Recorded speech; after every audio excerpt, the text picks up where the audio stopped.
¿Qué tal? Bienvenidos a Futbología. Esta semana se jugaron las semifinales de ida a la Copa Libertadores y la verdad es que, salvo una sorpresa mayúscula y prácticamente pechadas que van a pasar totalmente a la historia del fútbol, da igual el fútbol de qué continente, de qué país, de todo, estoy hablando del fútbol a nivel mundial, vamos a tener una final brasileña porque Atlético Mineiro le pegó 3-0 a River Plate de local y Botafogo humilló a Peñarol en Río de Janeiro con un 5-0 que parece prácticamente irremontable. El día de hoy se jugaba el último partido de las semifinales entre Corinthians y Racing, un empate a 2. Del otro lado, Lanús le empató en Belo Horizonte a Cruzeiro. En pocas palabras, la final más importante de este continente será disputada por dos equipos del mismo país. Y existe una posibilidad que se dé otra final brasileña en el segundo torneo más importante a nivel de clubes. Estamos en una era sin precedentes de dominación en el fútbol sudamericano, en donde Brasil se ha erigido como la potencia absoluta a nivel de clubes.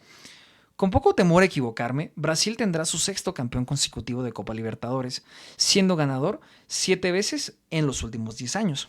Y aunque la proporción es muy similar, por no decir que es idéntica a la que existe en la UEFA, con 7 campeones españoles en 10 años, lo cierto es que existen diferencias muy distintas, empezando por la más grande y la obvia, que es el Real Madrid. El Real Madrid es el equipo más ganador de la historia de la Champions League. Se coronó 6 veces en esta última década y la única liga que parece ser competencia para este dominio en Europa, este dominio continental, parece ser la liga inglesa. Quizás el Bayern Múnich sea la otra gran potencia, sea el otro gigante que pudiera robarle alguna UEFA Champions League al Real Madrid, que por cierto hoy fue basureado por el Barcelona, para sorpresa de prácticamente nadie, porque era muy lógico creer que el Barcelona le ganaría al Real Madrid. Creo que salvo los madridistas, todo el mundo veíamos al Barcelona como un favorito, sobre todo por cómo es el funcionar del equipo de Hans-Dieter Flick.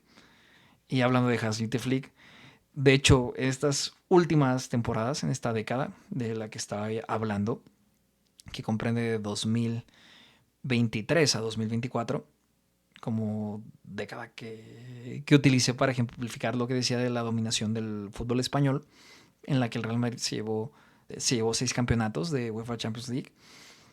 Lo cierto es que el Bayern Múnich es el único equipo que ganó UEFA Champions League que no fue ni español ni inglés. De hecho, hablando de ingleses, creo que los ingleses, creo que eso era lo que quiere decir, que solamente los equipos ingleses o las potencias inglesas junto al Bayern Múnich son los únicos que parecen poner fin a esta dominación que ha tenido el Real Madrid en la UEFA Champions League. Eso sí, llama mucho la atención porque el Real Madrid, aunque ha sido el equipo que más veces la ha ganado, lo de esta década es algo irreal, es algo que muy posiblemente no volverá a suceder en la historia de la Champions. De hecho, es curiosísimo que desde que el formato fue cambiado de Copa de Europa a UEFA Champions League, no habíamos tenido ningún bicampeón. Y llega el Madrid y te gana 3 seguidas. En este video yo te intentaré explicar por qué el fútbol brasileño está en un pleno auge y cómo se ha convertido en la liga más potente de este lado del mundo. Es inevitable pensar que el fútbol sudamericano, quitando los 3 de siempre, que son Brasil, Argentina y Uruguay, ha crecido muchísimo estos años.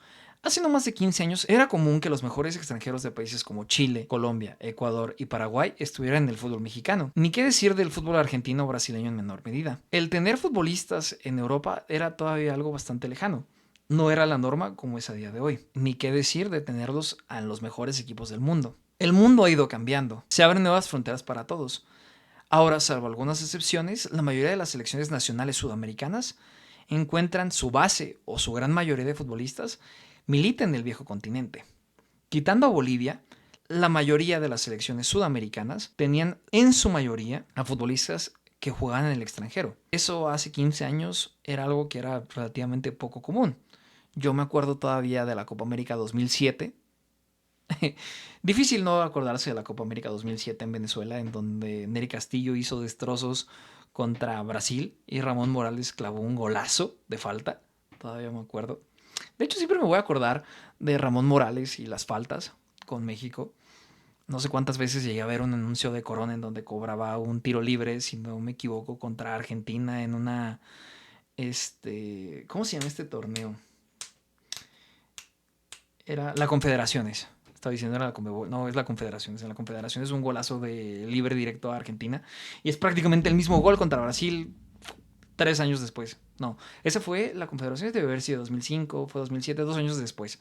Todavía tenía el uniforme Nike y después ya pasó a Adidas. Bueno, eso es harina de otro costal. Sé que puedo ser muy repetitivo y lo he dicho muchas veces. Tener como referencia a Transfermarkt es algo para pues tomarlo con pinzas, ¿no? Pero en lo que respecta al valor total de las ligas, el Brasileirao es por mucho la liga mejor valorada del continente. Esa valoración de la que estoy hablando es solamente tomando en cuenta el valor de las plantillas. En Transfermarkt no se tiene una valoración en general de la infraestructura, la masa social y lo que representa la marca del fútbol. Cualquier persona que sepa más o menos un poquillo del mundillo de los negocios y demás te puede decir que lo que estás comprando no solamente es cuánto es lo que tú vendes o cuánto es tu capital que tienes invertido. En este caso, cuando hablamos de capital invertido en el fútbol, muchas veces lo que se habla es de la inversión que se hace en la plantilla, la valoración que se tiene.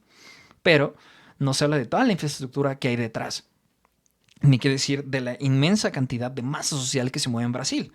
Para muestra es lo que pasa con el Flamengo. Flamengo es una hinchada que es una locura. Prácticamente la hinchada de Flamengo podría ser superior a la de muchos países en otras partes del mundo. Es una locura la de gente que tienen en Brasil. Es una locura la de aficionados que le pertenecen al Flamengo y es una locura lo que consumen los aficionados del Flamengo. Más allá de lo que representa el valor de plantilla que tiene el Flamengo como club. Voy a explicar por qué la serie A brasileña o Brasileirao tiene un valor que es una locura. En Transfermarkt, a continuación te voy a poner que tiene un valor aproximado de 1.650 millones de euros, muy superior a los 980 millones que tiene de valoración la Liga Argentina, que cuenta con 8 equipos más. De ahí en fuera, los otros 8 países que completan la Conmebol no supera ninguno de ellos la valoración de 250 millones. De hecho, ni sumando a estas 8 ligas se acercan a la brasileña.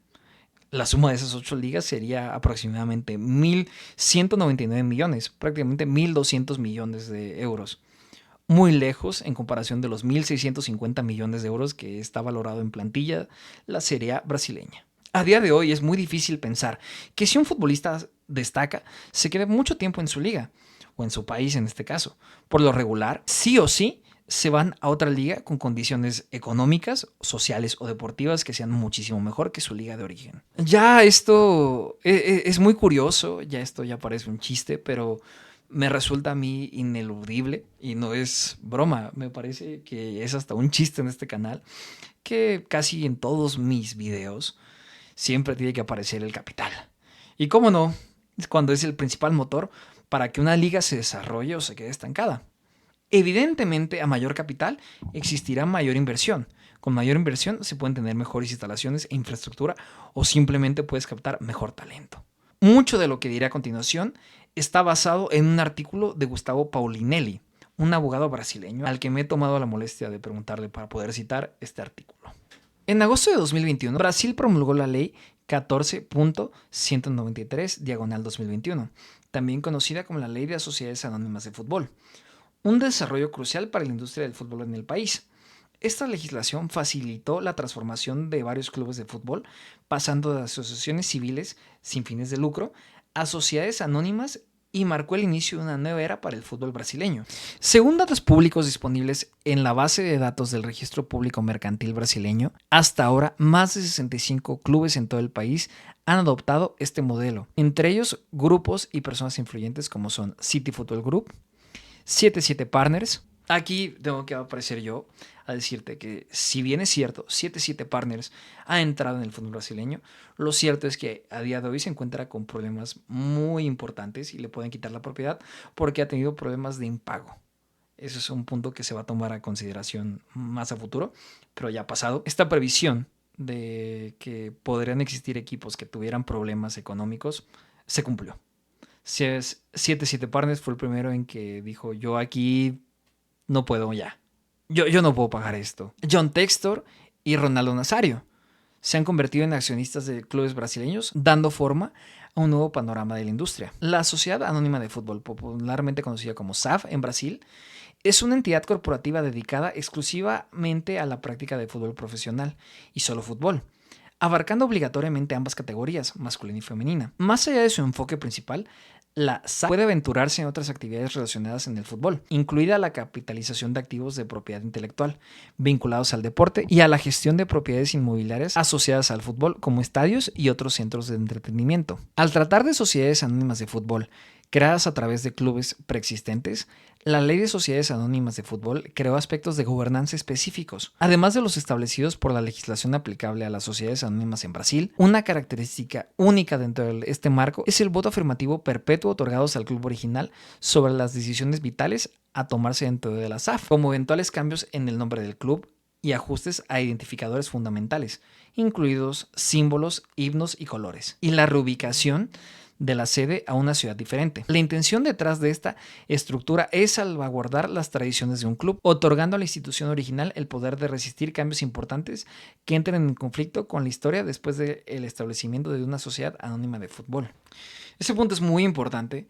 Yo creo que aquí en México se echa en falta ese tipo de gobernanzas, ese tipo de leyes en la que existe un voto también para la gente, para los aficionados. En este caso, los clubes brasileños muchas veces eran gestionados por sus propios aficionados que designaban un presidente y era el que tomaba las decisiones de la mayoría de los aficionados. Aquí en México no voy a explicar, no quiero volver a tomar el tema del Morelia, pero aquí la gente prácticamente hace las leyes porque son los únicos que tienen poder, son los únicos que controlan y hacen lo que quieran con el fútbol porque ellos se creen dueños no solamente del balón, sino del propio fútbol, cuando el aficionado es el foco central del que debería partir cualquier espectáculo. En una era marcada por intensos debates en torno al paradigma de la multipropiedad de clubes, la Ley de Sociedades Anónimas de Fútbol brasileño introduce salvaguardas contra posibles conflictos de interés. Notablemente, la legislación prohíbe que accionistas controladores de una SAF posean o adquieran directa o indirectamente participación alguna en otra SAF brasileña. Además, si un accionista sin poseer el control societario de una SAF posee al menos un 10% de su capital social y también tiene acciones en otra SAF, se prohíbe a dicho accionista participar en asambleas generales o en la gestión de ambas entidades. Otra vez, esto va con copia para los amigos del fútbol mexicano y la multipropiedad que aquí se tiene, porque entienden una cosa básica, que es el puto conflicto de interés. Para mí hay un punto que es súper importante, que es súper relevante, y es todo lo que respecta a la sucesión y a las responsabilidades. ¿Por qué? Porque un club pasa a ser una sociedad anónima de fútbol, pero no pierde las obligaciones que ya tenían contraídas. Por el contrario, adquiere nuevas cosas que vamos a explicar a continuación. Número 1. Las SAF pueden continuar participando en torneos en lugar de los clubes originales sin sufrir desventajas deportivas. Número 2. Estas SAFs se consideran sucesoras en las relaciones contractuales con deportistas profesionales previamente establecidas por el club original. Número 3. La SAF no será responsable de la deuda y obligaciones del club original, excepto por aquellas que se las siguen explícitamente. Y número 4. En todos los asuntos administrativos, la SAF es reconocida como el sucesor directo del club original. Bien lo dice Gustavo en su artículo. El punto de arriba es particularmente innovador dentro del contexto brasileño, ya que históricamente muchos clubes del fútbol brasileño han luchado con deudas significativas. Al instituir esta disposición, la legislación brasileña proporciona un mecanismo para proteger a las SAF recién formadas de las cargas financieras pasadas, inyectando nueva vida a la industria del fútbol y potencialmente asegurando la supervivencia de los clubes brasileños tradicionales. No obstante, hay que destacar que la estructura legal podría dar lugar a retrasos o complicaciones con respecto a los pagos o a los acreedores de los clubes originales, ya que los clubes retienen sus deudas, mientras sus activos generadores de ingresos asociados en el fútbol se transfieren completamente a la Sociedad Anónima de Fútbol. Con esto expuesto, creo que es hora de hablar un poco de números. Sergio Livensky, en un artículo en Infobae que se publicó en diciembre del 2021, que tiene por título ¿Por qué Brasil domina ampliamente el fútbol sudamericano? La millonaria diferencia con Argentina, expone un caso que lo ejemplifica a la perfección. Ni bien recibieron la Copa Argentina, los jugadores de Boca posaron eufóricos con una gigantografía del cheque que le correspondía al club como premio por el título, $38,000. Apenas 4 días más tarde, este domingo se jugará la Copa de Brasil, con las mismas características de formato entre Atlético Mineiro y Atlético Paranaense, y el campeón se llevará como premio 17.6 millones de dólares. En 2020, por ganar la anterior edición de la Copa de Brasil, el Palmeiras se había llevado 12 millones de dólares, otros 28 millones de dólares por ganar la Copa de Libertadores si vence a Flamengo en la final. Sí los venció. Palmeiras venció a Flamengo y se llevó esos 28 millones de dólares. Es decir, que el máximo torneo continental representa menos del doble de lo que se paga de premio por ganar la Copa en Brasil, mientras que lo que se paga en Argentina por la Copa local es cerca de 750 veces menos de lo que paga la Conmebol por ganar la Copa Libertadores.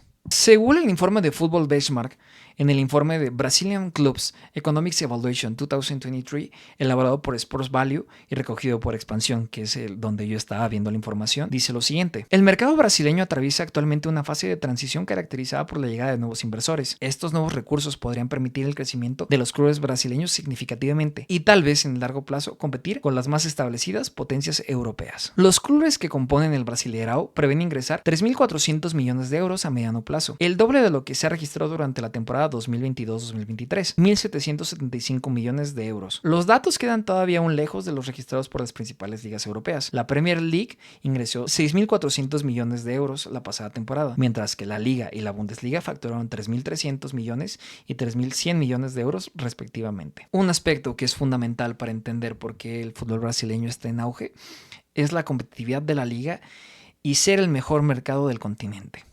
Hablar de la historia del fútbol brasileño a nivel de clubes es complicado. Debido por las peculiaridades históricas y la gran extensión del país, Brasil tiene una historia relativamente corta en competiciones de fútbol, sobre todo a nivel nacional. El campeonato brasileño, o el Brasileirao, se inició en 1959. Antes de la creación de la Liga Nacional, los torneos de fútbol más prestigiosos en Brasil eran las ligas estatales, en particular el Campeonato Paulista y el Campeonato Carioca. Bueno, básicamente son los torneos estatales de Sao Paulo y de Río de Janeiro. Desde 1959 hay un total de 11 clubes que se han coronado campeones del fútbol brasileño, 13 de los cuales han ganado el título más de una vez. O sea, básicamente de esos 17 equipos, solamente 4 lo han ganado una sola vez. Un poquito a las vibes que nos tiene el Morelia o Xolos. Xolos, que hizo un muy buen partido contra el América y en el que Juan Carlos Osorio salió prendidísimo, mentando madres y retando a André Jardín, diciéndole que lo veía afuera. Puro cine del fútbol mexicano cuando quiere. De hecho, ayer también perdieron las Chivas. Siempre se celebra que pierdan las Chivas. No le voy a la América, pero siempre se celebra que pierdan las Chivas porque es un equipo que está para llorar.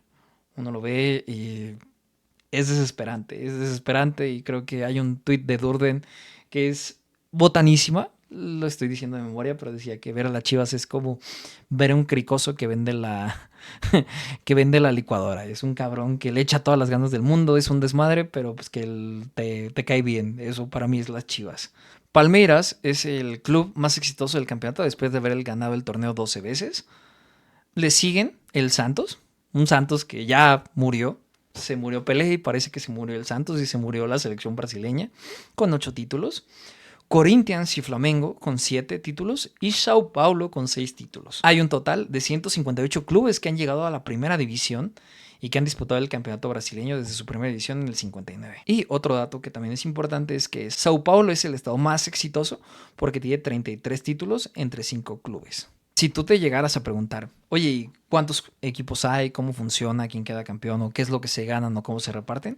Pues te lo voy a contar a continuación. Básicamente, el Brasileirao consta de 20 equipos.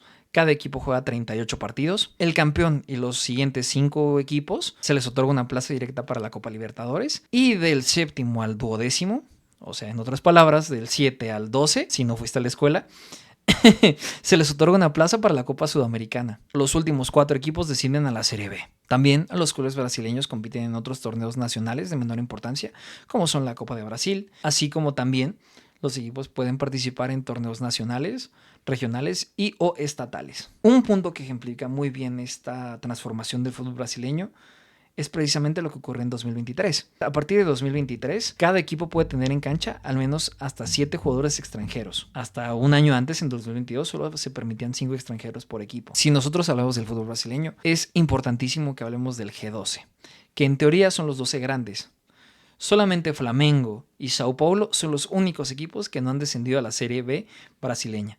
Todos los demás han pisado en algún punto la Serie B. Estamos llegando ya a la mitad del video. Y qué mejor manera para meterte a la mitad del video, el spam del canal. Que si te está gustando lo que estás viendo, por favor, no olvides dejar tu like, dejar tu me gusta, suscribirte al canal. Cada vez somos más personas que estamos en este pequeño proyecto. Y sobre todo, quisiera hacer una pequeña pausa para decirte que me sigas también en mis redes sociales. Sígueme en Twitter, nunca hablo mucho, solamente me gusta hablar de mi novia. Me gusta a veces contestar tweets y estar tirando bilis. Me gusta dar algunas veces retweet. A veces hablo de partidos de fútbol. Pero regularmente estoy activo en redes sociales o estoy viendo algún otro deporte. Ya empezó la NBA. La NBA me entusiasma muchísimo. Aunque ayer pidieron mis box. Pero bueno, quisiera agradecer porque el último video tuvo una acogida muy importante. Fue la primera vez que vi comentarios de gente que es ajena a familia y amigos. Y me siento muy contento porque poco a poco veo que hay gente que se interesa por esto, por futbología, por esta opinión que siempre ha estado en Twitter, pero que nunca nadie la ha pelado. Y muchas gracias, muchísimas gracias. Y te dejo con el resto del video. Si la competitividad por los primeros lugares no fuera suficiente y el drama del descenso no fuera una locura, lo cierto es que el fútbol brasileño es la punta de lanza en el fútbol del continente. Teniendo mucho respeto por las otras ligas que comprenden todo este continente, el mercado principal del futbolista que no tiene el nivel suficiente para Europa o que simplemente se ve seducido por Brasil, llega al fútbol brasileño. Para muestra está los grandes jugadores como son Thiago Almada, Nico de la Cruz, Jorgan de Arrascaeta, Carlitos Alcaraz, John Arias, Richard Ríos o el recién llegado Memphis Depay. Para mí ellos son los extranjeros más cotizados y los mejores que tienen en la liga brasileña. Fíjense que no mencioné nada del talento local porque el talento local se exporta. El talento local se queda, se vende o se vuelve a repatriar. Como mencioné en mi video anterior, en la crisis del fútbol mexicano, que pueden tener el video por aquí, les va a aparecer una tarjetita. La liga brasileña es la que más gastos tuvo en el continente, pero sus ingresos también fueron los más altos en esta temporada. Las ventas de Endrick al Real Madrid por 45 millones y medio, Luis Guillermo al West Ham por 23 millones, Andrea a los Wolves también por 22 millones y completando el top 5 por partida doble que se fueron al fútbol árabe, Bento, un portero que se fue al Al Nassr de Cristiano Ronaldo, bueno, no es de Cristiano Ronaldo pero se entiende, por 18 millones, al igual que su compatriota Wesley, un extremo izquierdo, que también llega al mismo equipo por la misma cantidad, por estos 18 millones, sitúan al fútbol brasileño como el que más ha vendido y estas son las 5 ventas más importantes que han tenido en este periodo de transferencias. Esto ya es una cosa de mi cosecha y yo no quería que fuera un empate el top 5, así que lo vamos a hacer top 6, porque tengo que hablar de Gelinho, un extremo derecho brasileño que se fue a Toluca a cambio de 13.5 millones de euros. Hemos llegado ya al final del video y es hora de dar las conclusiones.